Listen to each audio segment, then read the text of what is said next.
This is my 94 300, 29.5 Outlaws, and a 2-inch bracket lift. Bracket lift is very simple install. Anybody with common sense can do it. It's I believe it requires a 9/16 wrench and socket and a jack. Just lift it up, pull it out, jack it up a little bit more, install your spacer in there. I can tell a difference with the ride. It is a lot rougher. The tires do rub a little bit still, even with the lift on it. I believe when the suspension flexes, like if you're turning in a ditch or something, got a lot of weight on one tire, it will still rub.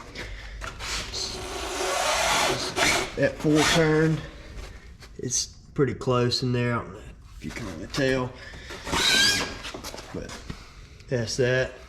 Rear drive shaft, not too bad of an angle right now, but I did not have to put the lift on the back of it, but I did anyway, just because I had it. If my rear drive shaft does start to pop, I'll probably take it off, just because I'd hate to ruin it, cost more money. But yeah, this is it. My Outlaws. I did hit one ditch and it cut my fender all up, so I ended up just sawing it off right there. Had a zip tie it on because it broke my clips. This is a comparison to my buddy's with no lift on it. He has 25s on the front. I'd say it's a good 3.5, 4 inch difference maybe.